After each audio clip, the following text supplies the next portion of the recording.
आपको शायद पता होगा कि आप अपने माता पिता के जैसा दिखते हैं, परंतु टू कॉपी उसके जैसा नहीं दिखते हैं। इसका वजह क्या है? जेनेटिक्स है। क्या है? आज में देखा होगा कि किसी परिवार में एक ही माता पिता के कई संतान होते हैं।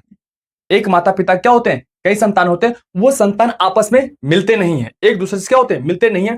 टू कॉपी एक दूसरे से क्या होता है? एक जैसा दिखता नहीं है। क्या कारण है कि वे दोनों एक दूसरे से क्या होते हैं? दिखते नहीं है, बल्कि वो दोनों का दोनों संतान जो है एक ही माता पिता का है। तो चलिए आइए हम इस चैप्टर में हम यही जानेंगे आखिरकार क्यों एक ही माता पिता के संतान जो होते हैं, 2 3 या 4 कई भी होते हैं, वो क्या होता है? एक जैसा दिखता नहीं है।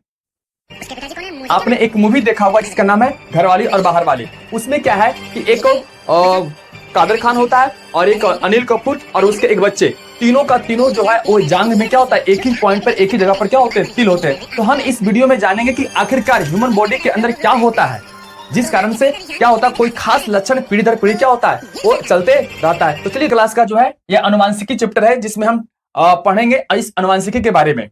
देखिए हम इस अनुवांशिकी में क्या देखते हैं। देखिए कहता है विज्ञान की वैसी शाखा, विज्ञान की वैसी शाखा जिसमें हम वंशागति और विभिन्नता के सिद्धांतों का अध्ययन करते हैं। कहता है जेनेटिक्स किसे कहते हैं?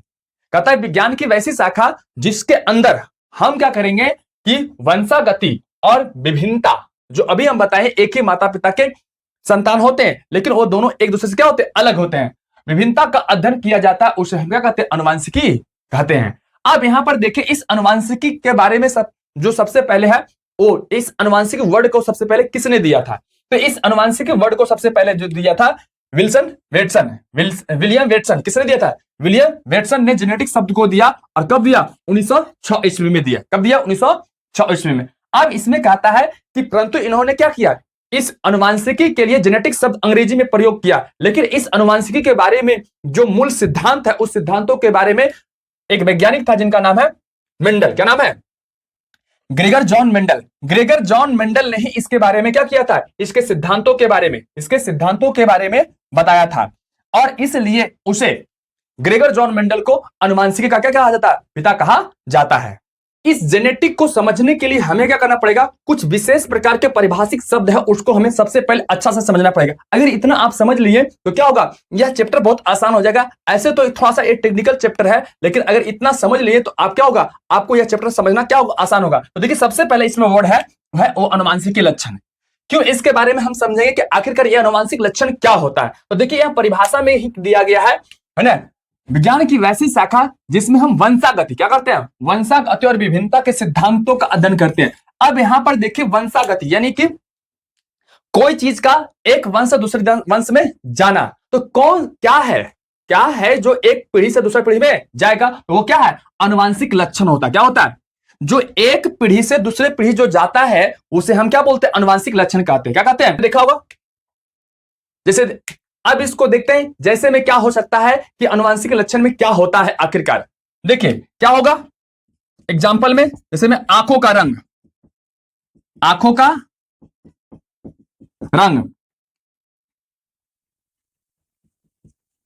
पौधों और जंतु की लंबाई, फल का, यही सब क्या है? जंतु और पौधों में पाए जाने वाला वैसा लक्षण जो एक पीढ़ी से दूसरी पीढ़ी क्या होता है? वो जाता है, उसे हम क्या बोलते हैं? अनुवांशिकी लक्षण कहते हैं। देखिए इसमें क्या? आंखों का रंग जैसा अब इसमें समझने वाली जो बात है, जैसा अगर माता पिता का आंखों का कलर है और उसमें उसका जो जीन है, जो कारक है, वही कारक जो है वो प्रभावी होता है किसके लिए? एक एक पीढ़ी से दूसरी पीढ़ी में इस लक्षण को ट्रेवल करवाने के लिए या ले जाने के लिए। तो उसके बारे में हम देखिए क्या करेंगे, समझेंगे। यहाँ कारक के बारे में यहाँ पढ़ना है। पौधों और जंतु की लंबाई। अब जितना पौधे की जनक पौधे की जितनी लंबाई होती है ना, उसी अनुसार से जो है उस संतति पौधे की क्या होती है? लंबाई होती है। तो वो क्या होता है? एक पीढ़ी से दूसरी पीढ़ी में जाता है। फल का आकार वैसे ही होता और मानव की लंबाई। अगर माता पिता क्या हो? लंबे हो तो बच्चे भी क्या होंगे? लंबे होंगे। तो इस तरह से जो है कुछ ऐसा अनुवांशिक लक्षण है जो पीढ़ी दर पीढ़ी क्या होता है? वो जाते रहता है। इसी को हम क्या बोलते हैं? अनुवांशिक लक्षण कहते हैं। अब हम आगे देखते हैं।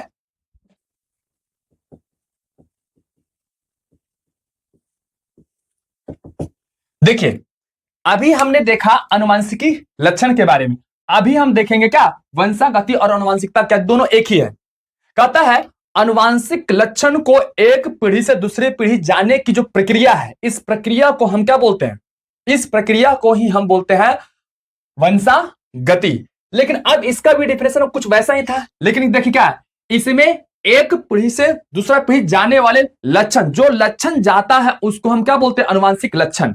दोनों का जो परिभाषा है थोड़ा सा ही विशेष समझ का अंतर है, इसको इस पे जो है वो ध्यान देने की आवश्यकता है। देखिए यहां पर फिर समझिए अनुवांशिकी लक्षण क्या है, कोई ह्यूमन बॉडी या प्लांट के अंदर पाए जाने वाला वैसा लक्षण जो एक पीढ़ी से दूसरा पीढ़ी जाता है, तो उस लक्षण को हम अनुवांशिकी लक्षण कहते हैं। क्लियर। लेकिन अब यहां पर क्या है वंशागति और अनुवांशिकता। तो ये वंशागति और अनुवांशिकता क्या है कि वही लक्षण, कौन अनुवांशिकी लक्षण को एक पीढ़ी से दूसरे पीढ़ी तक जाने की प्रक्रिया को, जाने की प्रक्रिया कहते हैं, ध्यान से समझिएगा, जाने की प्रक्रिया को हम क्या बोलते हैं अनुवांशिकी, जाने की प्रक्रिया को हम क्या बोलते हैं वंशागति या अनुवांशिकता कहते हैं। क्या कहते हैं, जाने की प्रक्रिया को हम वंशागति या अनुवांशिकता कहते हैं।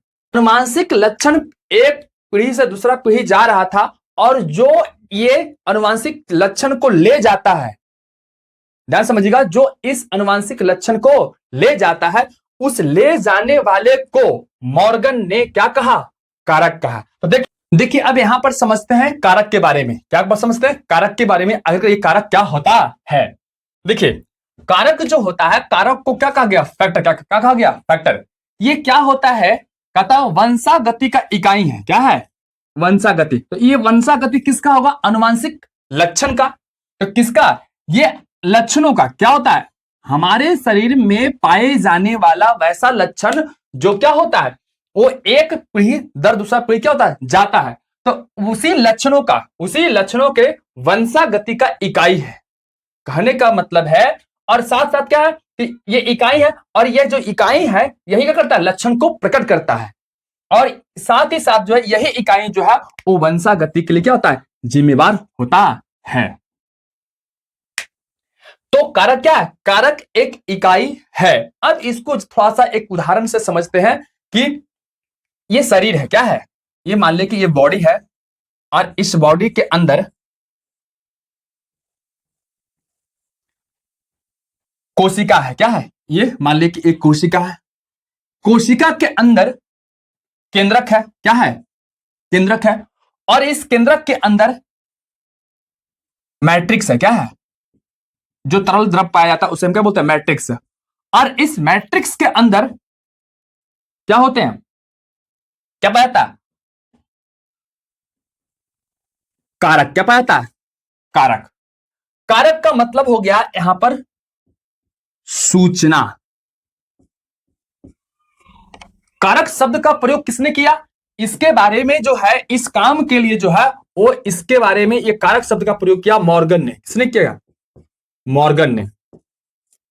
अनुवांशिक लक्षण एक पीढ़ी से दूसरा पीढ़ी जा रहा था और जो ये अनुवांशिक लक्षण को ले जाता है, ध्यान समझिएगा, जो इस अनुवांशिक लक्षण को ले जाता है उस ले जाने वाले को मॉर्गन ने क्या कहा, कारक कहा। तो देखिए ये बॉडी है, बॉडी के अंदर ये क्या हो गया, ये हो गया कोशिका, और कोशिका के अंदर ये क्या हो गया, केंद्रक। और केंद्रक में जो पाया जाता है, जो भी तरल द्रव पाया जाता है उसे हम क्या बोलते हैं, मैट्रिक्स। और मैट्रिक्स में ही जो होता है कारक, और इस कारक में होता है सूचना। तो आप जरा विचार कीजिए, कुछ तो ऐसा है बॉडी के अंदर जो कोई ऐसा सूचना है जो इस बॉडी से निकलकर उस बॉडी में चला जाता है और उसमें वो दिखने लगता है जैसे। तो वो क्या होता है कि वही जो है वो इकाई लक्षण जो है वो क्या होता है, प्रकट करता है, कौन, कारक। साथ ही साथ जो है यह सूचना जो है वंशागति के लिए क्या होता है, जिम्मेवार होता है। यानी यही तो है, कारक ही है जो, यानी सूचना तो है, वही ना चला जाता है दूसरा बॉडी के अंदर। तो क्या होता है, इस वंशागति के लिए जिम्मेवार कौन हो गया, ये इकाई। इकाई का मतलब क्या हो गया, कारक। क्या हो गया, कारक। तो इस प्रकार से हम क्या कहते हैं, इसे कारक कहते हैं। अब इसको थोड़ा सा एक उदाहरण से हम समझते हैं। ये तो हुआ इस प्रकार से कि एक बॉडी है। अब जरा विचार कीजिए, हम यहां पे देखते हैं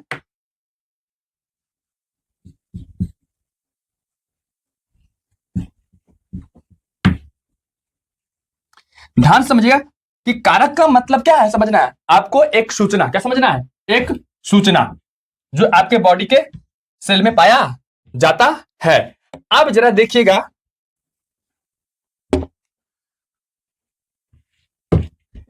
चलिए हम इसको एक उदाहरण से समझते हैं। समझते हैं एक उदाहरण से।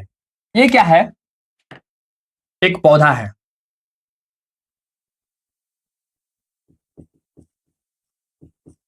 जो क्या है, शुद्ध लंबा। और ये क्या है, शुद्ध बौना। और ये भी क्या है, पौधा है। ध्यान से समझिएगा। अब इस शुद्ध लंबा होने के लिए, यह शुद्ध लंबा पौधा है, तो इसके अंदर जो पाए जाने वाला जेनेटिक मटेरियल है, उस जेनेटिक मटेरियल को मॉर्गन ने क्या कहा, कारक।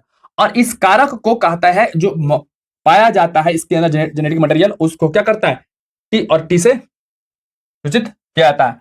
और जो शुद्ध बौना है उसके लिए क्या होता है, स्मॉल टी और स्मॉल टी। देखिए कि यहां पर कहता है इकाई लक्षण जो होता है उसको क्या करता है, जो वंशागति का इकाई होता है, एक कारक है ना। और जो ये लक्षण जो होता है क्या करता है, ये लक्षण जो प्रकट करता है, साथ ही साथ क्या होता है, वंशागति के लिए जिम्मेवार होता है कौन, ये इकाई। यही जो है, यही इसी इकाई की बात कहा जा रहा है। क्या कहा रहा है, यही इकाई, यही जो है, यही किसी बॉडी से निकल के दूसरा बॉडी में जाता है, तो उस बॉडी में जाके लक्षण को क्या करता है, प्रकट करता है। और यही जो है वो निकल के एक बॉडी से दूसरे बॉडी में जाता है और वंशागति के लिए क्या होता है, जिम्मेवार होता है। अब जरा देखिए, अब ये दोनों पौधों के बीच अगर क्या हुआ, क्रॉस हुआ। क्रॉस का मतलब इसके पुष्पों के बीच निषेचन हुआ, परागण हुआ, पॉलिनेशन हुआ। तो पॉलिनेशन के बाद क्या होता है, देखिए ऐसा होता है तो इसमें युग्मक जो बनेगा वो क्या बनेगा, टी। और इसमें युग्मक बनेगा क्या होगा, स्मॉल टी। ये कैसे होता है वो बाद में बताएंगे। अब ये दोनों आपस में मिला, यानी क्रॉस किया, तो क्रॉस करने के बाद क्या हुआ, स्मॉल टी और स्मॉल टी बना। अब बताइए यहां पर क्या होगा, ये शुद्ध लंबा यानी कि पूरा पौधा क्या है, लंबा है, और ये शुद्ध बौना यानी क्या है, ये पौधे क्या है, छोटे हैं। अब दोनों के बीच निषेचन हुआ, तो एक तरफ से क्या आया, लंबा शरीर को व्यक्त करने वाला कारक, और दूसरी तरफ से क्या है, छोटा शरीर को व्यक्त करने वाला क्या, कारक। जब दोनों आपस में मिल गया तो बताइए यहां पर क्या होगा। तो यहां पर कहता है, यहां पर जो ये पौधे जब क्रॉस हुआ, क्रॉस करने के बाद ये बीज जो बना, क्या बना, बीज बना। और बीज को फिर से जब बोया गया, तो बोने के बाद जो पौधे जो उगे वो क्या दिखा, वो लंबा दिखा। क्या दिखा, लंबा। अब जरा ध्यान देने वाली जो बात है वो देखिएगा कि लंबा दिखा, लेकिन इसके अंदर जेनेटिक मटेरियल क्या है, इसके अंदर जेनेटिक मटेरियल है, यानी कारक जो है वो टी और स्मॉल टी है, ये कारक।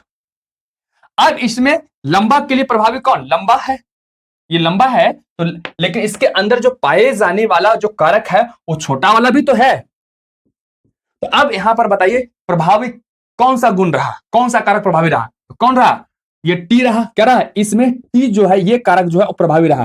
तो मॉर्गन ने कहा कि जो एक कारक जो होता है, अगर किसी एक बॉडी से दूसरे बॉडी में एक कारक जाता है और ये प्रभाव अपना दिखाता है, तो उसके लिए हम क्या करेंगे, हम बात क्या करते हैं, इस जो कारक दूसरा किसी बॉडी में जाके अपना प्रभाव दिखाएगा, है ना, अपने लक्षण को व्यक्त करेगा, उसे हम बड़ा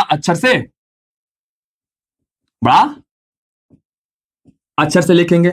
और जो दूसरा बॉडी में गया परंतु वह अपने लक्षण को व्यक्त नहीं किया, उसे हम क्या करेंगे, स्मॉल यानी कि छोटा अक्षर से व्यक्त करेंगे। ये कौन कहा, ये मॉर्गन ने कहा, है ना। तो देखिए अब क्या हुआ, यहां से तो इस प्रकार से आया, यहां ये लंबा हुआ। अब इस लंबा पौधे हुए, लेकिन इसके अंदर जो है वो छोटे गुण को व्यक्त करने वाला भी कारक मौजूद है, लेकिन यहां पर ये क्या, अप्रभावी। क्या है, अप्रभावी। तो अप्रभावी क्या है, यह जो है अप्रभावी है, और यह जो है वो क्या है, प्रभावी है। प्रभावी के लिए मॉर्गन ने कहा कि हम इस कारक को बड़े अक्षर से सूचित करेंगे। मॉर्गन ने कहा कि अप्रभावी लक्षण जो जाएगा एक बॉडी से दूसरे बॉडी में, उसे क्या करेंगे, छोटे अक्षर से सूचित करेंगे। यहां पर भी देख सकते हैं, ये तो आया, देखिए यहां से चल के इसमें आया, तो इसी को हम कहते हैं कारक। देखिए कारक अगर आपको समझ में आ गया तो यह चैप्टर जो है वो आसानी से समझ सकते हैं। अगर ये कारक समझ में नहीं आया तो आप समझना क्या होगा, आगे का जो चैप्टर है या 10 क्लास का ये चैप्टर खासकर समझ सकते हैं, लेकिन नॉर्मली अगर आपको अच्छा से इस चैप्टर को फील करना है तो सबसे पहले इस कारक को ही समझना पड़ेगा, क्योंकि ये इस चैप्टर का एकदम बोल सकते हैं रीढ़ की हड्डी है। देखिए एक बार चलिए एक बार फिर से देख लेते हैं क्या है आखिरकार ये कारक। इस कारक के बारे में जो है कुछ वैज्ञानिक और भी थे जिसका नाम था जॉनसन। जॉनसन ने इस कारक को जो है वो क्या कहा, जीन कहा, लेकिन मेंडल ने इसी कारक को क्या कहा, एलिमेंट कहा। क्या कहा, मेंडल ने इस कारक को क्या कहा, एलिमेंट कहा। जॉनसन ने कारक को क्या कहा, जीन कहा, परंतु मेंडल ने इस कारक को क्या कहा, एलिमेंट कहा। अब जरा विचार कीजिएगा कि आनुवांशिक लक्षण को यही है ना, जो एक पीढ़ी से दूसरा पीढ़ी ले जाता है। अतः कह सकते हैं एक ऐसा कुंडली जिसके अंदर शरीर में पाए जाने वाली सभी सूचनाओं को वो उस कुंडली के अंदर क्या होता है, बंद रहता है। एक सूचना क्या है, सूचना। तो ये क्या है, कारक का मतलब समझिए क्या चीज, सूचना। इसके अंदर क्या है, एक विशेष प्रकार का किसी खास गुण का उसके अंदर जो सूचना मौजूद है। अगर वो सूचना एक जगह से दूसरा जगह जाएगा तो वहां तो अपना प्रभाव दिखाएगा।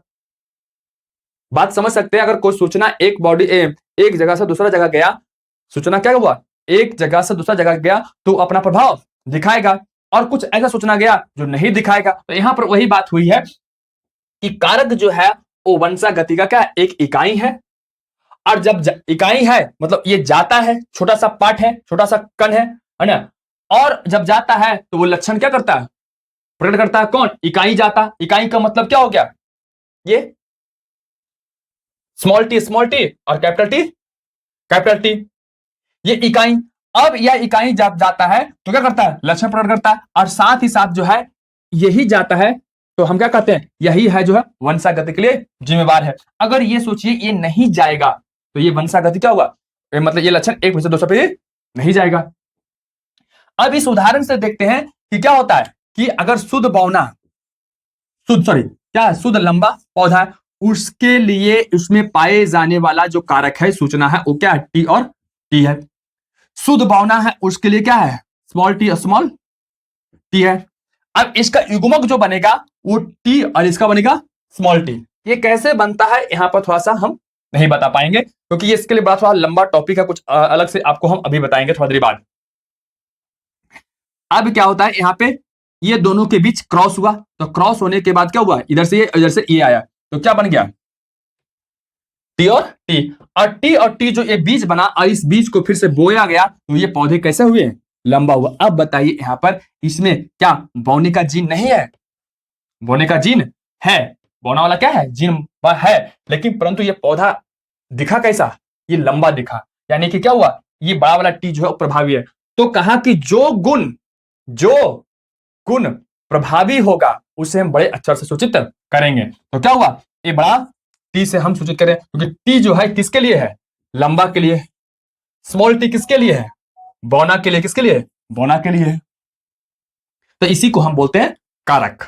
अगर हम जीन को समझ गए तो ये चैप्टर पढ़ना हमें क्या हो जाएगा, और भी आसान हो जाएगा। देखिए जीन क्या आखिरकार ये होता क्या है, तो इसका परिभाषा जो होगा वो जनरल तरह से क्या होगा, कहता है कोशिका के अंदर गुणसूत्र की क्रियात्मक इकाई। देखिए ये क्या हो गया, ये कोशिका हो गया, और इस कोशिका के अंदर ये क्या हो गया, केंद्रक हो गया, और केंद्रक के अंदर जो है ये क्या होता है, एक गुणसूत्र जो है मौजूद रहता है। कहता है गुणसूत्र की क्रियात्मक इकाई, मतलब कि ये मान लिया गुणसूत्र एक समान है। मान लिया एक ऐसा समझते हैं, एक गुणसूत्र जो है एक तरह से क्या है, एक तरह से एक डिवाइस है। क्या है, एक डिवाइस है, और डिवाइस है तो वह क्या होगा, बहुत से छोटे छोटे और भी पार्ट से मिलकर बना होगा। तो अगर उसका पार्ट्स, मान लीजिए ये क्या है, एक डिवाइस है, यानी क्या है, मशीन है, ध्यान समझिएगा। और मशीन जो होते हैं बहुत सारे पार्ट्स पुर्जे से मिलकर बने होते हैं। अब यहां पर जरा विचार कीजिए, ये मशीन कब वर्क करेगा, ये वर्क कब करेगा, यानी क्रियात्मक कब वर्क कब करेगा, जब क्या होगा, उसके पार्ट्स पुर्जे जो है वो सही से वर्क करेंगे तब। अगर यह जो है वो क्या होगा, सही से वर्क किया, क्या किया, सही से वर्क किया, तो क्या होगा, ये मशीन वर्क करेगा। तो उसी प्रकार से यहां पर जो ये गुणसूत्र है, गुणसूत्र भी बहुत से छोटे छोटे कुछ विशेष चीजों से मिलकर बना होता है। तो वो जो जिन छोटे छोटे विशेष चीजों से मिलकर बना होता है उसी को हम बोलते हैं जीन। क्या बोलते हैं, जीन। यानी कि इसका क्या हुआ, पार्ट्स पुर्जा, क्या होता है, जीन। और इसी तो ये इस जीन को है ना, अगर ये जीन वर्क करेगा तो ये क्या करेगा, कोशिका वर्क करेगा। अब मशीन को अगर वर्क करना है, अच्छा से वो काम करेगा, तभी वो काम करेगा जब क्या होगा, पार्ट्स पुर्जे उसके सही से काम करेंगे तब। उसी प्रकार से यहां पर क्या है कि अगर ये जीन, ये गुणसूत्र तभी अच्छा से वर्क करेगा जब इसका क्या हुआ, जीन वर्क करेगा। तो यहां पर क्या होता है कि वही बोलता है कोशिका के अंदर गुणसूत्र की क्रियात्मक इकाई, यानी कि गुणसूत्र का क्रियात्मक इकाई कौन हो गया, ये जीन। तो इस जीन को ही क्या बोलते हैं, क्रियात्मक इकाई को ही हम क्या बोलते हैं, जीन कहते हैं। एकदम ऐसे इस जीन के बारे में और भी बहुत सारे परिभाषा होता है, लेकिन यह एक अलग तरह से परिभाषा यहां पर दिया गया है। चलिए और भी देखते हैं इसके बारे में। अब आपके दिमाग में एक सवाल होगा कि यह जो गुणसूत्र है वो बनता आखिरकार कैसे है, गुणसूत्र बनता आखिर कैसे है, और गुणसूत्र के अंदर ये जीन कैसे डेवलपमेंट होता है, जीन क्या आखिरकार होता है। चलिए इसके बारे में थोड़ा सा समझते हैं। क्योंकि देखिए अगर ये मशीन है तो मशीन छोटे छोटे पार्ट्स पुर्जों से बने होते हैं, क्या होते हैं, तो यहां पर ये गुणसूत्र है। हमारे शरीर में कुल मिला के 46 गुणसूत्र होते हैं। तो ये गुणसूत्र जो है वो किन चीजों से मिलकर बने होते हैं, या किससे बनता है, या फिर कैसे बनता है, ये देखेंगे हम। चलिए देखते हैं। यहाँ पे मान लिया एक कोशिका है, तो कोशिका के अंदर यहां पर जो भी तरल द्रव है, इस तरल द्रव को हम क्या बोलते हैं, मैट्रिक्स। क्या बोलते हैं, मैट्रिक्स। इस मैट्रिक्स के अंदर क्या होता है, अगर कॉमन वर्ड में और सिंपल वर्ड में समझे, ऐसे टेक्निकल तो बहुत कुछ है इसके अंदर, ये होता है नाइट्रोजन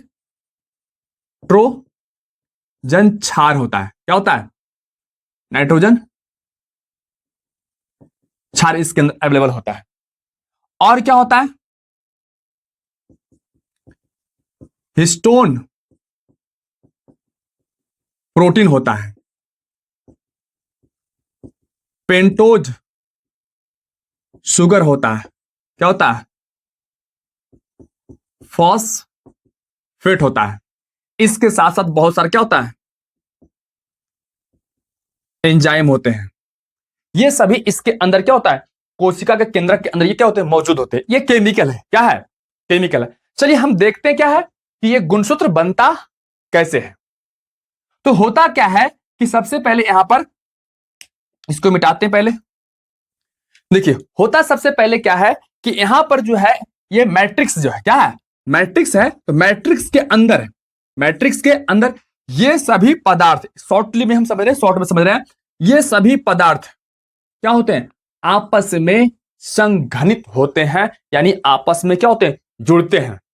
अब जुड़ते हैं तो जरा देखिए यहां पर एक सीढ़ी देखिएगा, हम एक बता रहे हैं,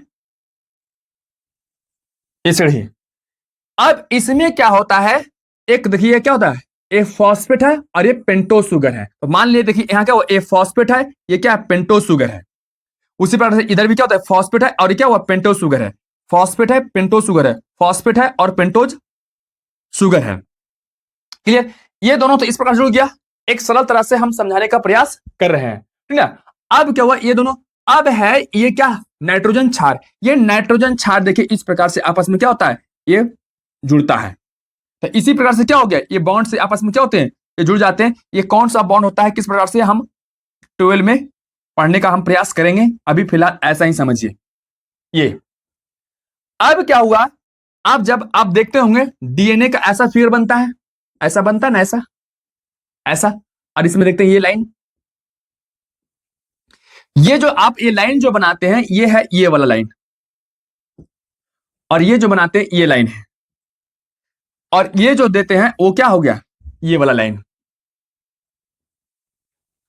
तो ये क्या होगा, ये नाइट्रोजन क्षार से बना होता है, और ये जो है पेंटोज शुगर और फॉस्फेट से क्या होते हैं, ये बने होते हैं। अब ये जो श्रेणुमा संरचना है, और यह दो इसमें क्या है, डंडे हैं, इसलिए इसको हम बोलते हैं डबल हेलिक्स। क्या बोलते हैं, द्विरज्जुकी। अब क्या करते हैं, इसको इस प्रकार से क्या करते हैं, फोल्ड, इसको मोड़ देते हैं। क्या करते हैं? मोड़ने के बाद ये जब मुड़ जाता है या मुड़ने के बाद ये क्या होता है, कुछ इस प्रकार से संरचना बनता है। क्या बनता है? इस प्रकार से संरचना बनता है। तो इस प्रकार से जो संरचना बनता है, तो इसको हम बोलते हैं, क्या बोलते हैं? इसको हम बोलते हैं क्रोमैनीमेटा। क्या बोलते हैं? क्रोमैनीमेटा। क्या बोलते हैं? और यह क्रोमैनीमेटा जो होता है एक रस्सी, क्या होता है? ये जनरली क्या होता है, एक रस्सी की तरह ये बन जाता है। अब जब यह क्रोमैनीमेटा क्या होता है, आपस में फिर से क्या होता है, हिस्टोन। यहां पर देखिए क्या है, हिस्टोन। हिस्टोन प्रोटीन क्या होता है, हिस्टोन प्रोटीन के साथ क्या होता है, ये जुड़ता है। क्या होता है, ये हिस्टोन प्रोटीन से क्या होता है, ये जुड़ता है क्रोमैनीमेटा। तो होता क्या है, मान लीजिए देखिए ये हिस्टोन प्रोटीन है, इस प्रकार से होता है। और हिस्टोन प्रोटीन से इस प्रकार से क्या होता है, देखिए इस प्रकार से जुड़ता है, ऐसा। ये हिस्टोन प्रोटीन है। और जुड़कर जो है एक के ऊपर एक क्या होता है, जमा होता है, एक रस्सी जैसा बन जाता है। क्या होता है, एक रस्सी जैसा बन गया। अब ऊपर एक जुड़ जाता है, एक के ऊपर क्या, एक क्या होता है, जुड़ते जाता है। तो क्या होता है, इस प्रकार से कुछ क्या होता है,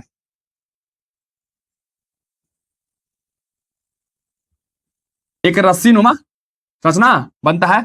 और एक और इसी प्रकार जुड़ता है। और क्या होता है, इस प्रकार से इधर से ये जुड़ता है। क्या हो गया, और ये दो क्या हुआ, ये देखिए क्रोमैनीमेटा आपस में हिस्टोन नामक प्रोटीन से जुड़कर जो है वो क्या बनाता है, क्या बोलता है, क्रोमेटिड। क्या बनाता है, ये क्रोमेटिड। देखिए ये क्या हो गया, ये क्रोमेटिड हो गया, और ये क्या हो गया, क्रोमेटिड। क्रोमेटिड क्या बनाता है, क्रोमेटिड। अब दो क्रोमेटिड आपस में क्या हुआ, ये भी क्रोमेटिड। देखिए क्या हुआ, ये होगा, ये जो पूरा इतना संरचना दिखता है ये क्या है, क्रोमेटिड। ये भी क्या है, क्रोमेटिड। दो क्रोमेटिड आपस में किसी बिंदु से जुड़ता है तो यह क्या होता है, एक पूरा संरचना कहलाता है अर्धगुणसूत्र। क्या कहलाता है, अर्धगुणसूत्र। क्या कहलाता है, अर्धगुणसूत्र।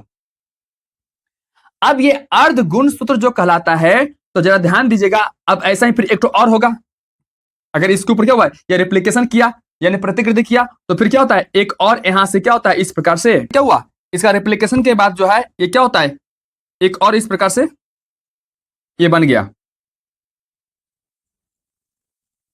तो ये क्या हुआ, ये जो हुआ एक पूर्ण गुण, क्या हुआ, एक पूर्ण गुण कहलाता है।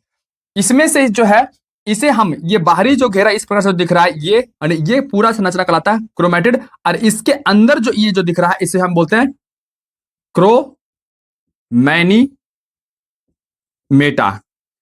देखिए अब हमें बताना क्या है कि ये गुणसूत्र, हमें यह बताना क्या था कि गुणसूत्र का निर्माण कैसे होता है। तो गुणसूत्र का निर्माण देखिए इस प्रकार से होता है। लेकिन अब हमें यह दिखाना है कि इस गुणसूत्र में जीन कहां है, गुणसूत्र के अंदर ये जीन कहां है, अब हमें यह बताना है। तो चलिए देखते हैं कि गुणसूत्र के अंदर ये जीन कहां है। देखिए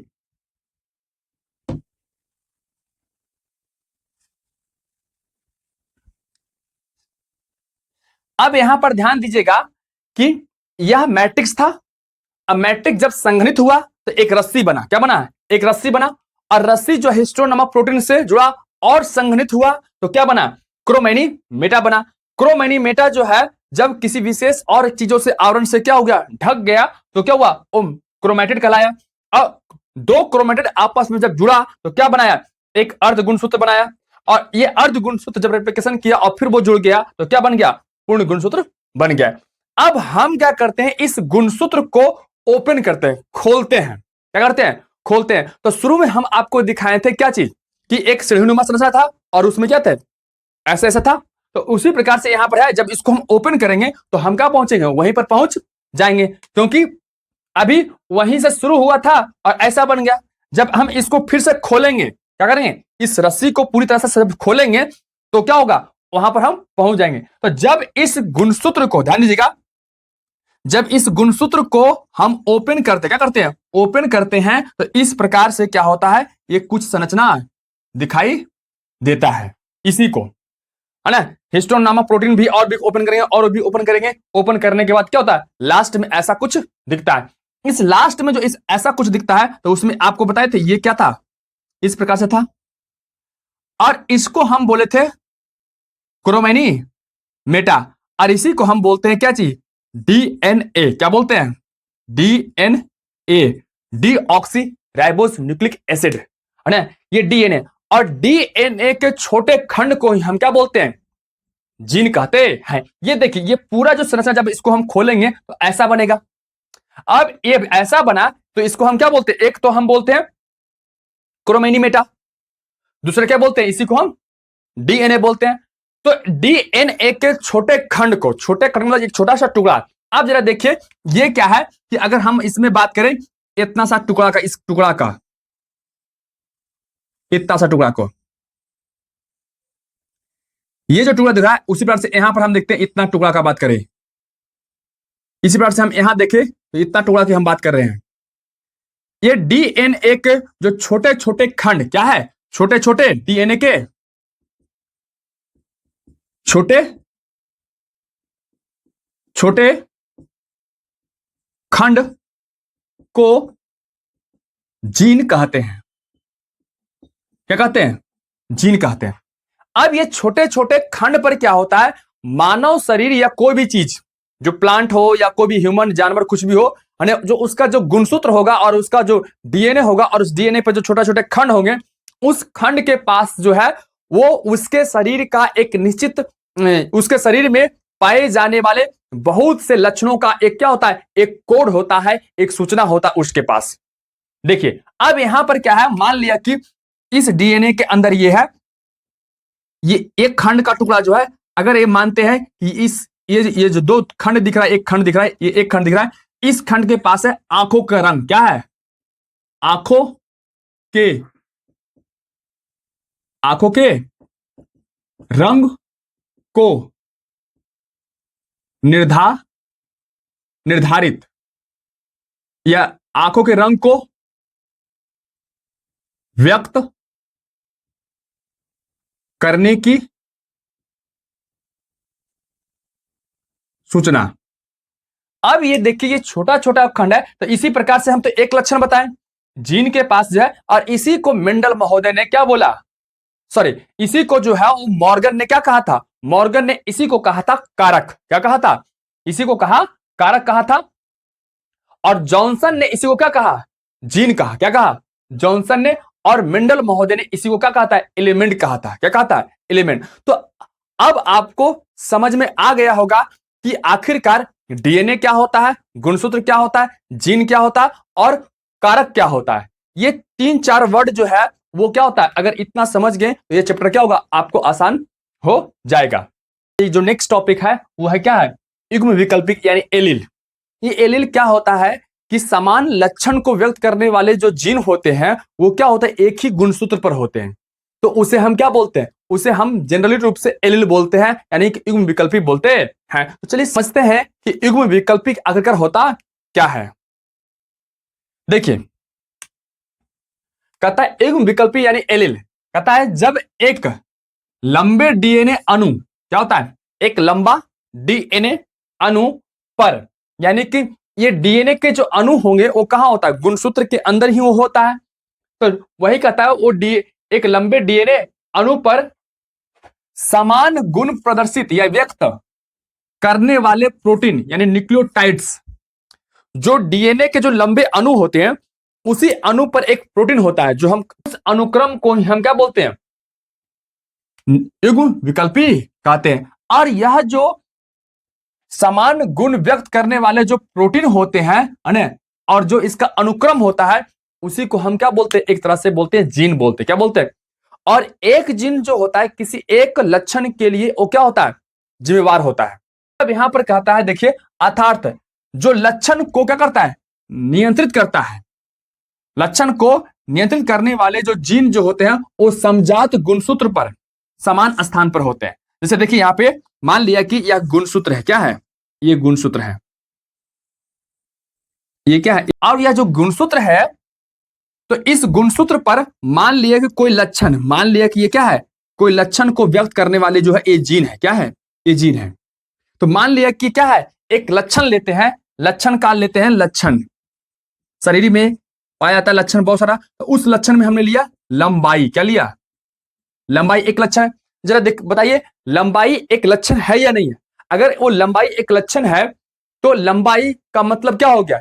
एक छोटा लंबा भी होता है और एक पूरा लंबा भी होता है। जो छोटे होते हैं किसी लंबाई से तो उसको क्या बोलते हैं? बौना बोलते हैं। क्या बोलते हैं? तो लंबाई के दो प्रारूप हो गया, एक हो गया बौना और एक क्या हो गया? लंबा। बौना के लिए हम क्या करते हैं? Small T. और लंबा का क्या करते हैं?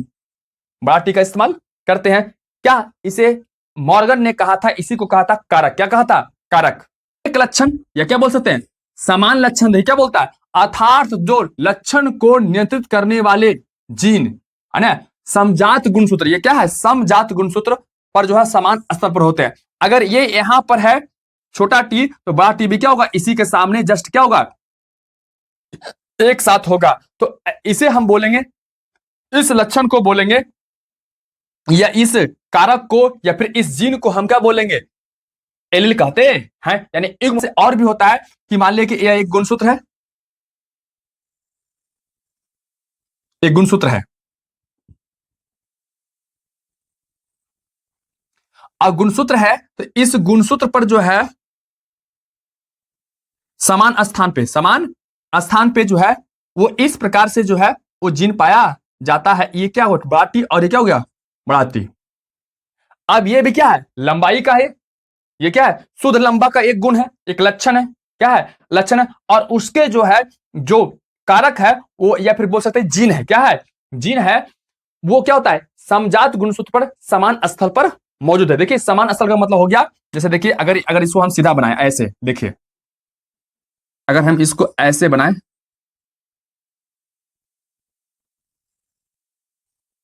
अगर टी यहां है तो स्मॉल टी क्या होगा? इसी के सामने जस्ट यहां पर होगा। तो इसे हम क्या बोलते हैं? इसे हम बोलते हैं समान स्थल पर होना। मतलब कि आपके शरीर में कोई खास जो लक्षण है और आपका शरीर का जो गुणसूत्र है उस गुणसूत्र में वह लक्षण जो समजात गुणसूत्र पर समान स्थल पर पाया जाएगा तो उसे हम क्या बोलते हैं? युग्म विकल्पी जीन कहते हैं या युग्म विकल्पी या फिर एलील कहते हैं। यह एलील जो होता है वो लगभग जो है वो दो प्रकार के होता है। क्या होता है? एक सम युग्म विकल्पी होता है और दूसरा होता है विषम युग्म विकल्पी। सम युग्म विकल्पी का मतलब क्या हो गया? सम माने बराबर, मतलब एक समजात गुणसूत्र है लेकिन उस पे पाए जाने वाला जो जीन या फिर बोल सकते हैं कारक वो जो है वो समान स्थल पर होगा, लेकिन क्या होगा? वो एक टाइप का होगा। एक लक्षण के लिए तो है लेकिन वो एक टाइप का होगा। कहने का मतलब है जैसे देखिए यहां पे ये लंबा है तो लंबा क्या है? शुद्ध लंबा। क्या है? ये सिर्फ क्या है? लंबा तो है लेकिन ये क्या है? लंबाई एक लक्षण है लेकिन उसमें सिर्फ क्या है? एक लंबा जो होता है उसके लिए ये दोनों गुणसूत्र जो है वो क्या होता है? समजात गुणसूत्र है। तो ऐसे गुणसूत्र को, ऐसे गुणसूत्र जो होता है और इस गुणसूत्र पर जो जीन पाए जाते हैं इसे हम क्या बोलते हैं? समयुग्मजी भी बोलते हैं। क्या बोलते हैं? इसे हम समयुग्मजी भी कहते हैं। क्या बोलते हैं इसे? समयुग्मजी कहते हैं। दूसरा क्या होता है? विषम युग्मजी। अब देखिए यहां पर देखिए क्या है? ये है विषम युग्मजी। युग्म क्यों है? क्योंकि ये समजात गुणसूत्र है परंतु जो है वो लंबाई का ही जीन है, लंबाई का कारक है और समान स्थल पर भी है। लेकिन ये क्या है? एक शुद्ध लंबा है, ये शुद्ध लंबा है और ये क्या है? शुद्ध बौना है। और यहाँ पर जो जीन पाया जा रहा है एक लक्षण का वो क्या? शुद्ध लंबा यहाँ भी है, अशुद्ध लंबा यहाँ भी है। तो इसलिए इसे हम बोल देंगे समयुग्मजी। कहने का मोटा मोटी आप समझ सकते हैं कि अगर या तो स्मॉल टी पाया जाए या तो कैपिटल टी पाया जाए तो अगर ऐसा होगा समान स्थल पे किसी गुणसूत्र पर तो उसे हम समयुग्मजी कहेंगे। अगर क्या होगा? अगर अलग अलग होगा एक लक्षण का, ध्यान दीजिएगा एक लक्षण का ही, लक्षण क्या है? एक लंबाई है, लंबाई के दो प्रारूप है, बौना और लंबा। बौना के लिए छोटा टी और लंबा के लिए बड़ा टी का इस्तेमाल करते हैं। अब यह जो है दोनों क्या है? देखिए अलग अलग है, ये भी लंबा है और ये भी क्या है? लंबा है। लेकिन लंबे के दो प्रारूप क्या हो गए? एक बौना और एक लंबा हो गया। तो ये जो है दोनों क्या अलग अलग है और दोनों समान स्थल पे है। क्या है? दोनों समान स्थल पे है। तो इसे हम क्या युग्मजी या फिर क्या बोलते हैं? विषम युग्म विकल्पी भी कहते हैं। तो इस प्रकार से जो है ये क्या होता है? ये इसे हम क्या कहते हैं? एलील कहते हैं। ये एलील जो है आगे के थ्योरी को समझने के लिए बहुत ही क्या है? महत्वपूर्ण है। इसे आप ध्यान से समझ लीजिए। इससे पहले कि यदि आप नए हैं तो एक बार चैनल को क्या कीजिए? सब्सक्राइब कीजिए, अपने दोस्तों के साथ क्या कीजिए? शेयर कीजिए। देखते हैं कुछ और चीजें। यहां पर अगर हम देखें तो यहां क्या? Alleles are same. क्या बोलेंगे? यहां पर बोलेंगे एलिल्स आर सेम, यानी कि युग्मजी क्या है, समान है। क्या बोलेंगे?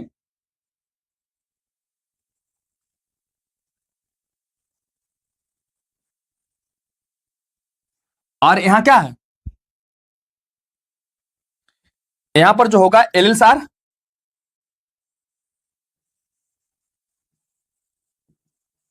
डिफरेंट। क्या बोलेंगे? क्यों? क्योंकि यहां नामजात गुणसूत्र है और उस पे जो एलिल्स जो पाए जा रहे हैं वो क्या है, वो क्या अलग अलग है। एक टी है और क्या है, एक स्मॉल टी है और क्या है, एक कैपिटल टी है। तो इस प्रकार से इसे क्या बोलते हैं, alleles are different, alleles are क्या हुआ, सेम। तो चलिए देखते हैं आखिरकार ये क्या होता है, लक्षण प्रारूप और जिन प्रारूप क्या होता है। चलिए हम द लक्षण प्रारूप क्या है, लक्षण प्रारूप कहता है, यानी कि फिनोटाइप क्या है, कहता है किसी लक्षण का बाहरी स्वरूप जो दिखाई देता है। कोई लक्षण का जो है वो बाहरी स्वरूप जो बाहर से क्या होता है, दिखाई देता है। अभी हम पढ़ रहे हैं जो ये चैप्टर है, इस चैप्टर में लक्षण को व्यक्त करने वाले जो कारक होते हैं, जिसे हम जीन भी कहते हैं और कारक भी कहते हैं, जो गुणसूत्र पे पाया, गुणसूत्र के डीएनए पे पाया जाता है। तो यह कहता है कि बाहरी स्वरूप, अगर मान लीजिए कोई कारक है और वो कारक जो है वो किस लक्षण को, बाहरी रूप से किस लक्षण को व्यक्त करेगा, तो वो जिस लक्षण को व्यक्त करेगा उसे हम क्या बोलेंगे, लक्षण प्रारूप कहते हैं। अगर क्या करे वही जीन क्या करे, है ना, लक्षण को प्रारूप करता है लेकिन वो अनुवांशिक दृष्टिकोण से क्या हो, अलग अलग हो, तो उसे हम क्या बोलते हैं, अनुवांशिक संगठन। कहता है किसी लक्षण प्रारूप का अनुवांशिक संगठन, है ना, उसका जीन प्रारूप कहलाता है। यानी कि वो अनुवांशिक दृष्टिकोण से वो क्या है ना, वो अगर व्यक्त करे तो उसे हम क्या बोलेंगे, जीन प्रारूप कहते हैं। देखिए ये परिभाषा से उतना समझ में नहीं आएगा। देखिए मटर के पौधे में क्या होता है, शुद्ध लंबा के लिए जो कारक होता है वो क्या होता है, ये होता है। और शुद्ध बौना के लिए जो है वो कारक जो होता है वो क्या होता है, स्मॉल टी होता है। इतना आपको भली बात समझ में आ गया होगा। ये कारक यानी कि जीन, क्या कारक यानी कि जीन, ये जो है यही जो है वो पौधों में जाता है ना, वंशागत होता है और अपने लक्षण को क्या करता है, व्यक्त करता है। तो अब यहां पर मान ले कि शुद्ध लंबा और शुद्ध बौना पौधों के बीच क्या हुआ, पॉलिनेशन की प्रक्रिया हुई, यानी संकरण हुआ। क्या हुआ, संकरण हुआ। तो जब संकरण होता है तो हम यहां पर एक चार्ट के माध्यम से समझते हैं। ये चलिए देखिए, देखिए अब यहां क्या होगा, अगर alleles are same, alleles are क्या सेम, यानी कि सम युग्मज ए भी है और एलिल्स आर ए भी क्या है, सेम है। तो अगर ऐसा हो तो इसका युग्मक क्या होगा, एक होगा। क्या होगा, एक ही आएगा, दो में से क्या आएगा, एक आएगा। तो अगर अब यहां पर देखते हैं कि अगर ये क्या हो, ये शुद्ध लंबा हो, जो क्या हो, ये नर हो, क्या हो, ये नर हो, और ये क्या हो, मादा हो। तो हम अगर इसको मानते हैं नर और ये क्या हो गया, मादा, तो नर वाला क्या करते हैं, हम यहां लेंगे टी और टी, और मादा वाला कहां लेंगे, यहां पर लेंगे। अब इसका युग्मक क्या बनेगा, इसका युग्मक बनेगा दो में से कोई एक, और यहां दो में से कोई क्या होगा, एक। अगर देखिए अब ये दोनों के बीच क्या हुआ, क्रॉस हुआ, तो क्या बना, टी और टी। अब यह कहलाया प्रथम पीढ़ी, क्या कहलाया, प्रथम पीढ़ी। और यह जो बीज था, बीज, यह जो बीज जो था, अगर इसको बोया गया प्रथम पीढ़ी के, तो क्या हुआ, सभी सभी पौधे लंबे थे। अब बताइए यहां पर ध्यान से समझ सकते हैं कि सभी पौधे लंबे थे। अब यहां पर देखिए क्या हुआ, नर जो था वो लंबा था, मादा एकदम शुद्ध बौना था। अब दोनों के बीच जब संकरण हुआ तो संकरण के बाद जो उससे बच्चे बने या फिर उससे जो बीज बना और उस बीज को बोया गया तो उससे जो प्लांट बने, तो प्लांट क्या हुआ, सभी बीज जो हुए वो सभी पौधे क्या हुए, लंबे हुए। अब यहां पर आप ध्यान से देख सकते हैं, क्या इसका जो जो सभी पौधे यहां पर लंबे हैं और इसका जो कारक है, क्या है, कारक वो क्या है, टी और टी है। तो क्या इसमें बौने का जीन नहीं है, बौने का भी जीन और बौने का भी कारक है। अब क्या हुआ, इसी बीज को मादा है। अब देखिए यहां पर क्या था, टी और टी सेम था तो एक आया युग्मक, टी और टी क्या है, सेम था तो यहाँ क्या है, एक युग्मक आया। लेकिन यहाँ पर क्या अलग अलग है, तो क्या होगा, यहाँ पर जो है दो युग्मक बनेंगे, टी और टी, और यहाँ पर क्या बनेंगे, टी और टी।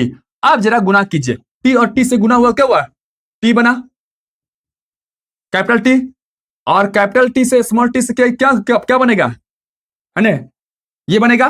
और फिर क्या हुआ, इसी प्रकार से यहाँ ये और क्या बन जाएगा, ये। अब यहां यहीं पर जो है आपको ध्यान से समझना है किसके, लक्षण प्रारूप को। अब यहां पर देखिए जरा, शुद्ध बौना के, शुद्ध लंबा के लिए क्या था, बड़ा टी बड़ा टी, शुद्ध बौना के लिए क्या था, छोटा टी छोटा टी। अगर ऐसा यहां पर है तो इस बीज को बोएंगे तो क्या होगा, इस बीज को बोएंगे तो यहां पर क्या होगा, शुद्ध बौना, क्या होगा, शुद्ध बौना पौधा प्राप्त होगा। अगर इसको यहां बोएंगे, इसको क्या होगा, शुद्ध लंबा पौधा प्राप्त होगा।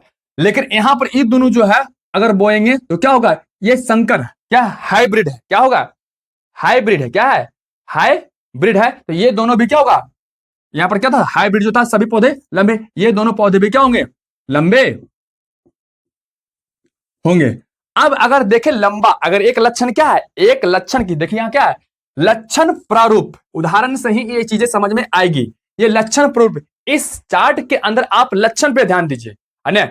अगर लक्षण को आप देखते हैं तो क्या हुआ, यहां पर शुद्ध लंबा एक बीज और लंबा क्या, दो बीज, एक दो तीन, क्या हुआ देखिए, एक दो तीन। तो एक लक्षण क्या है, लंबाई है, तो लंबाई के जो कितने बीज जो है वो लंबे को व्यक्त कर रहा है। तो देखिए क्या है, एक दो तीन, तो इसका जो है अनुपात हुआ किसका, लक्षण प्रारूप का अनुपात होगा 3। और एक जो है वो क्या कर रहा है, बौना को क्या कर रहा है, तो ये क्या हुआ, एक देखिए क्या हुआ,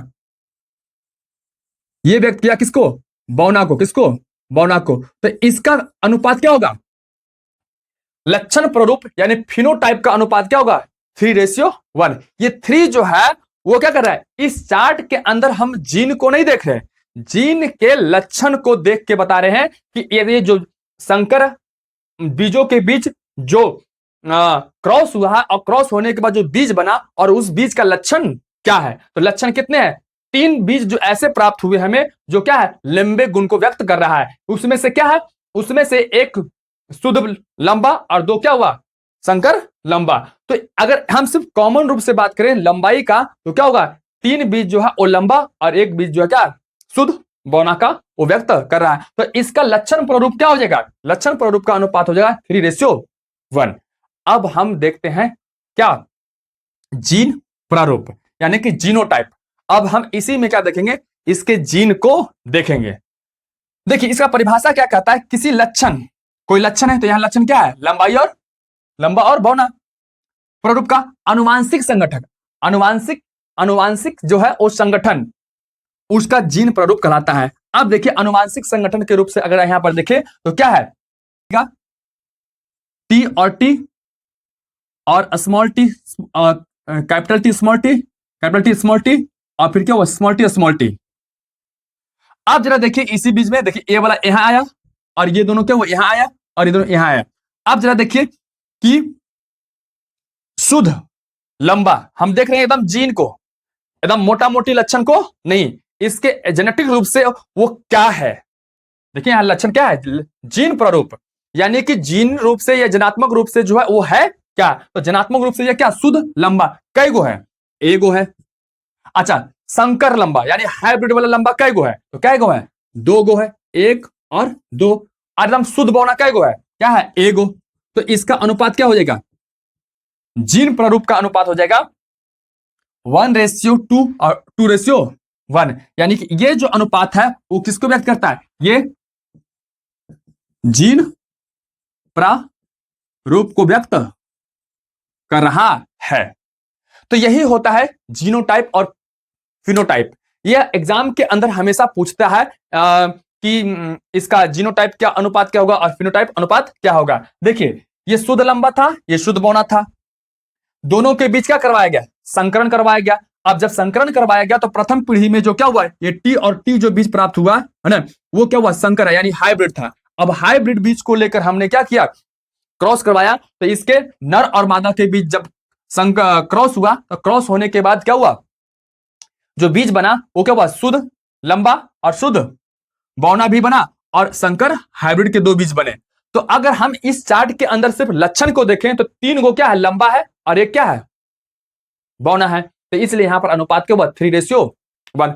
हम सिर्फ लक्षण देख रहे हैं, लेकिन यहां तो लक्षण देख रहे हैं कि लक्षण को धनात्मक रूप से या जीन रूप से देख रहे हैं, तो क्या हुआ, शुद्ध लंबा एगो और संकर लंबा 2 गो और शुद्ध बौना क्या है, एगो। तो कुल मिलाकर के इसका अनुपात क्या होगा, 1:2, 2:1। तो इस प्रकार से क्या होता है, ये जीन प्रारूप और लक्षण प्रारूप ये होता है। देखते हैं मेंडल ने अपने प्रयोग के लिए किन किन तकनीकों का इस्तेमाल किया ताकि उन्हें अनुवांशिकी का पिता कहा गया। तो चलिए सबसे पहला जो है उन्होंने जो तकनीक का इस्तेमाल किया वो क्या है, शुद्ध वंश क्रम पौधे का चुनाव। और चौथा जो उन्होंने इस्तेमाल किया वो है गणना। इस प्रकार से मेंडल ने इन तकनीकों के द्वारा जो है वो अपने एक्सपेरिमेंट को पूरा किया। तो सबसे पहला तकनीक है शुद्ध वंश क्रम की जानकारी। आज हम लोग पढ़ेंगे मेंडल के प्रयोग का तकनीक। इसमें सबसे पहला तकनीक उन्होंने जो इस्तेमाल किया, शुद्ध वंश क्रम का चुनाव। ताकि प्रयोग से पहले जो है वो बीज की शुद्धता का होना अति आवश्यक है। इसलिए मेंडल महोदय ने सबसे पहले उन्होंने क्या किया कि जिन बीजों से हमें एक्सपेरिमेंट करना है, प्रयोग करना है, सबसे पहले उन बीजों की शुद्धता की जांच कर लिया जाए। जो भी नेचर है क्या वह हमेशा उसी प्रकार से व्यक्त करता है कि पीढ़ी दर पीढ़ी जाने के बाद वो बदल जाता है। तो इसकी जांच करने के लिए उन्होंने इस तकनीक का इस्तेमाल किया। देखिए उन्होंने इस तकनीक के अंदर क्या किया, उन्होंने इस तकनीक के अंदर जो है वो 34 प्रकार के बीजों का क्या किया, सबसे पहले उन्होंने चुनाव किया। संसार के अंदर बहुत से प्रकार की प्रजातियों का जो है वो मटर उपलब्ध थे, तो उनमें से 34 बीजों का उन्होंने क्या किया, अपने पास वो कलेक्ट किया और कलेक्ट करने के बाद उन्होंने लाए और लाने के बाद उन्होंने क्या किया, उसकी बागवानी की। और बागवानी करने के बाद उन्होंने देखा कि 34 प्रकार के जो किस्म थे, 34 प्रकार के जो किस्म के मटर जो थे उसमें क्या करवाया गया, स्वपरागन। क्या करवाया गया, स्वपरागन। अब जब स्वपरागन करवाया गया तो 34 में से 7 बीज निकलकर ऐसे आए जो बार बार एक ही प्रकार के लक्षण को व्यक्त कर रहा था। ये कितना बार, तो कहता है कि 34 प्रकार के जो मटर के जो बीज उन्होंने चुनाव किया वह क्या हुआ, पीढ़ी दर पीढ़ी क्या हुआ, यानी कि बार उसमें स्वपरागन करवाया गया। हर जनरेशन में, हर पीढ़ी में उन्होंने देखा कि क्या हुआ, एक ही प्रकार के लक्षण को व्यक्त कर रहा था। एक कौन यहां पे कहता है कि मेंडल महोदय ने देखा कि 7 प्रकार के हमें बीज प्राप्त हुआ। 7 प्रकार के बीज में क्या है, ये 7 लक्षण है। कितने लक्षण है, 7। ये लक्षण को व्यक्त करता है, कितने लक्षण को, ये 7 प्रकार के बीज जो है वो 7 लक्षण को व्यक्त कर रहा है। लेकिन मेंडल महोदय ने देखा कि इन 7 लक्षण के 2 विपरीत लक्षण हैं, यानी कि 7 में से एक लेते हैं, क्या लेते हैं, एक लक्षण कोई, तो एक लक्षण का 2 विपरीत लक्षण है। इसको ऐसे भी बोल सकते हैं एक लक्षण के 2 रूप है। जैसे देखिए इसको हम कुछ उदाहरण से देखते हैं। पौधों की लंबाई, पौधों की लंबाई, ये पौधों की लंबाई क्या है, एक लक्षण है। क्या है, एक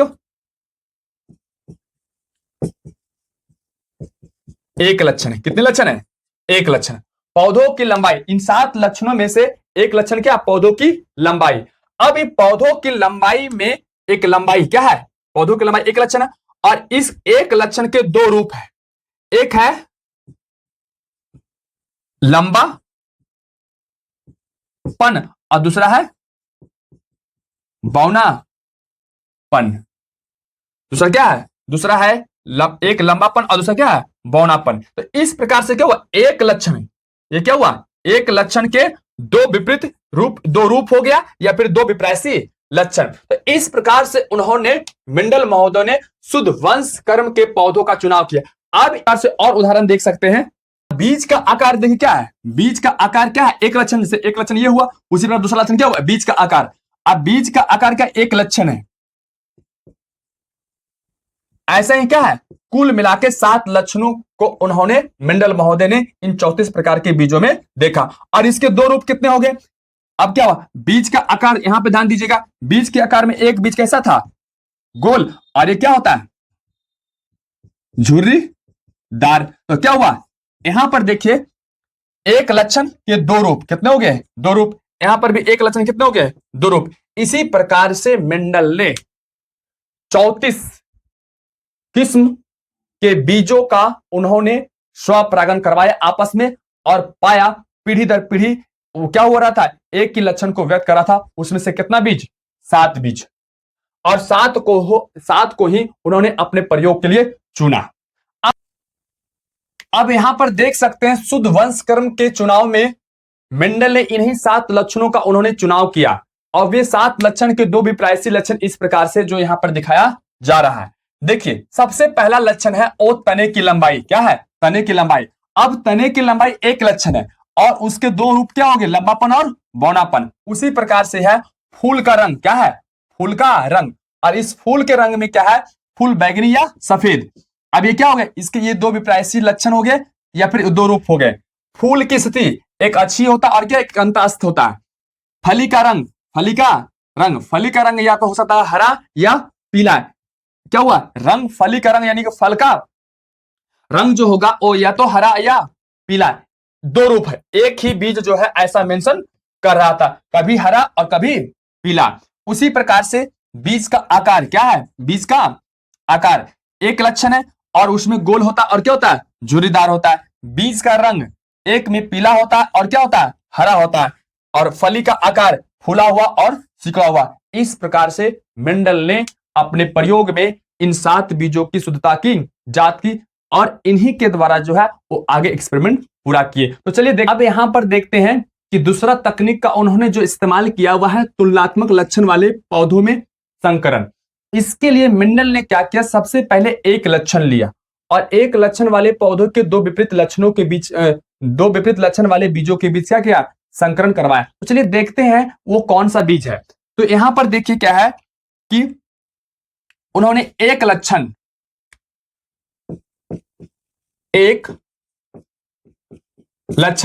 वो कौन सा लक्षण? वो है लंबा। और इसके 2 विप्रायसी लक्षण क्या हो गए? लंबापन और बौनापन। और इन 2 बीजों के बीच क्या करवाया? उन्होंने पर परागन। क्या करवाया? पर इन 2 बीजों के बीच करवाया पर परागन।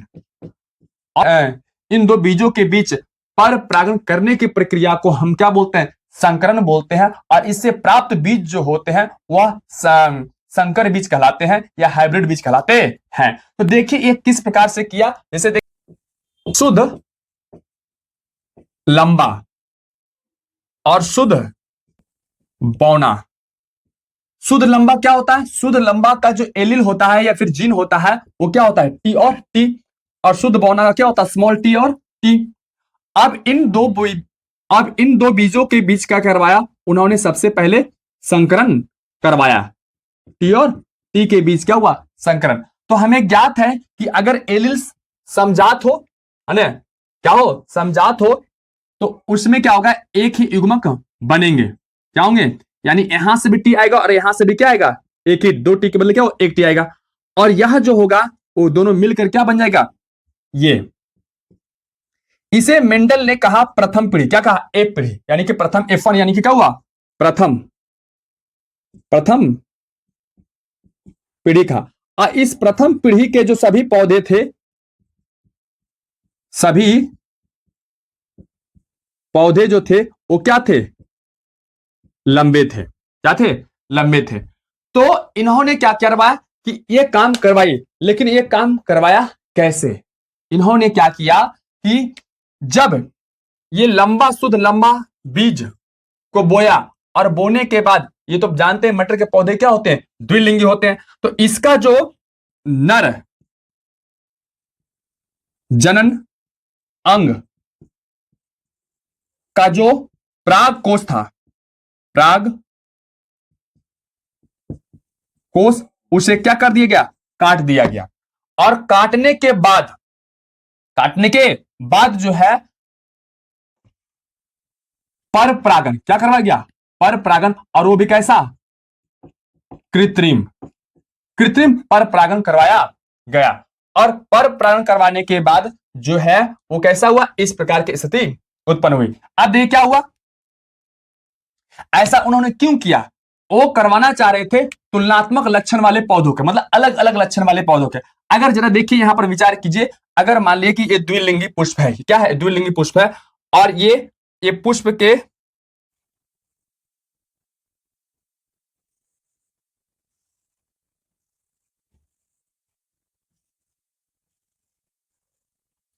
ये पुष्प हो गया, द्विलिंगी पुष्प। अगर ये दोनों एक साथ परिपक्व हो जाते हैं तो यहां से परागकण निकलकर क्या हो गया, यहां पर चला जाएगा और स्वपरागन हो जाएगा।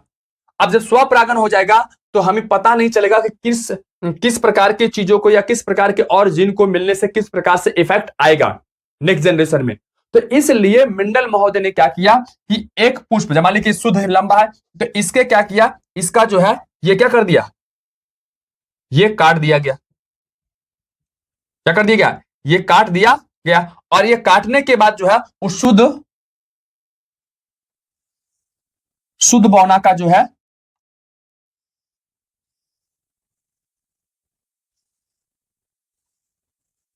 ये प्राक्कन, इससे जो प्राक्कन है वो यहां से यहां पर क्या करवाया गया, कृत्रिम रूप से जो है वो यहां पर जो है वो परागन करवाया गया। देखिए यहां से ये क्या हुआ, यह जो है इसके अंदर है टी और इसके अंदर है क्या, ये टी और टी। यहां पर जो भी एलील या कारक या जीन जो भी होंगे वो क्या होगा, टी और टी, क्योंकि शुद्ध बौना है और यहां क्या है, शुद्ध लंबा है। अब यहां पर क्या हुआ कि ये जो देखिए क्या हुआ, यहां से युग्मक के रूप में क्या आया, स्मॉल टी। देखिए यहां से क्या आया, स्मॉल टी। और यहां पर जो है पहले से जो युग्मक है वो क्या है, ये जो है वो क्या है, कैपिटल टी। इसके अंदर जो युग्मक बनेंगे क्या बनेंगे, कैपिटल टी। तो ये दोनों के बीच जब संकरण हुआ, जो बीज प्राप्त हुआ वो क्या कहलाया, प्रथम पीढ़ी कहलाया। क्या कहलाया, प्रथम पीढ़ी कहलाया। अब इस प्रथम पीढ़ी, अब देखिए इस प्रथम पीढ़ी से प्राप्त जो बीज है, इस बीज को हमने क्या बोला, इसे हम बोला संकर बीज। क्या बोले, संकर बीज। कहने का मतलब है जब इस बीज को बोया गया तो बोने के बाद सभी पौधे क्या हुआ, लंबे हुए। क्या हुए, सभी पौधे लंबे हुए। अभी तक मेंडल महोदय ने इसको बोया और इसी के बीच स्वपरागन करवाया, है ना, इसका इस पे आने नहीं दिया। और इसको बार बार बोने, बार बार कई बार बोया जाए तो क्या हुआ, ये लंबा ही। और इसको भी कई बार बार बोया जाए तो क्या हुआ, बौना ही पौधे प्राप्त हो रहा था। अब यहाँ पर जो है शुद्ध वंशक्रम की जानकारी नहीं, तुलनात्मक लक्षण वाले पौधों के बीच पर परागन करवाया गया, वो भी कृत्रिम, है ना। तो कृत्रिम पर परागन करवाने के बाद उन्हें क्या हुआ, एक बीज जो प्राप्त हुआ, वो बीज था हाइब्रिड यानी F1। अब अगला है कि ये हाइब्रिड क्या है, ये हाइब्रिड यानी संकर बीज जो है, इस बीज के बीच क्या होना है, स्वपरागन कराया। मेंडल महोदय ने क्या किया, अगला तकनीक में मेंडल महोदय ने अगला तकनीक में उन्होंने क्या किया, इस संकर पौधों के बीच जो है वो संकर पौधों के बीच जो है वह स्वपरागन करवाया।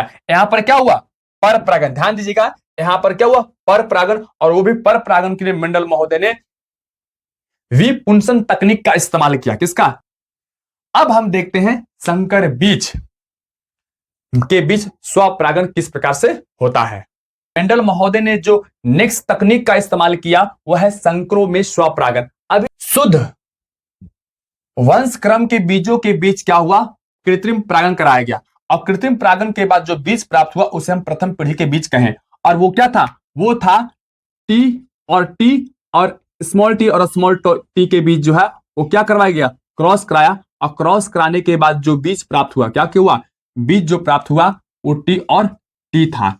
और इसे हम F1 कहा। क्या कहा, F1 हम इसे कहें। अब यह F1 पीढ़ी के बीच वही कहता है कि इन्हें टी, ये संकर, क्या कहा गया, इसे कहा गया संकर बीज। क्या कहा गया, संकर बीज। तो संकर में स्वपरागन। अब इस बीज को बोया गया, क्या करवाया गया, इस बीज को बोया गया। तो इस बीज को बोने के बाद देखिए टी और स्मॉल टी एक बीज, और दूसरा बीज को है उस टी और स्मॉल टी, यानी कि संकर जो बीज है उसके दो बीज को बोया गया पास पास में। अब बोने के बाद जरा देखिए ये क्या होता है, यहां से कि जब बीज को बोया गया तो इसके बीच क्या होगा, इसके बीच जो है वो, इसके बीच जो है उस संकरण की प्रक्रिया होगी। क्या होगी, संकरण की प्रक्रिया होगी। अब जब संकरण की प्रक्रिया होगी तो संकरण से पहले जो है युग्मक का निर्माण होगा। अब देखिए अभी हम बताए थे कि जब सेम एलिल्स हो तो युग्मक एक ही होगा। अब यहां पर जो है एक ही लक्षण के दो विपरीत एलिल्स है, तो यहां पर क्या होगा, टी और एक क्या होगा, स्मॉल टी। इसमें से ये वाला टी यहां और इसमें से ये क्या हुआ, ये टी यहां, ये दोनों जो है वो क्या कहलाया, इस प्रकार से यहां पर 4 युग्मक, कितने युग्मक, 4 युग्मक बने। अब ये चारों युग्मक जो है बारी बारी से ये क्रॉस करेगा, क्या करेगा, क्रॉस करेगा, यानी कि स्वपरागण क्या होगा, स्वपरागण की प्रक्रिया होती है। अब स्वपरागण की प्रक्रिया होती है, इसके बीच क्या हो रहा है, स्वपरागण। अब जब स्वपरागण होता है तो जरा देखिए, यहां से क्या आया, ये टी आया, और यहां से क्या आया, ये टी आया, तो क्या हो गया, टी और टी। अब देखिए यहां से तो चला आया, अब देखिए यहीं से जो है हो गया ये टी, और यहां से कौन आया, ये वाला, तो क्या हो गया, ये। अब जरा देखिए, इससे तो दोनों, इसका तो दोनों के साथ हो गया, एक बार ध्यान से देखिएगा, एक बार इससे इसका दोनों के साथ, इसका दोनों के साथ, ये इससे और फिर ये इससे, क्लियर। अब दोबारा देखते हैं, अब यहां से क्या आया, टी आया, और यहां से क्या आएगा, बात टी आएगा, तो क्या हो गया, ये हो गया। अब देखिए यहीं से क्या आएगा, स्मॉल टी, और यहां से क्या आएगा, स्मॉल टी, तो क्या हो गया, कुल मिला के देखिए ये इस प्रकार से जो है वो बीज का निर्माण होगा।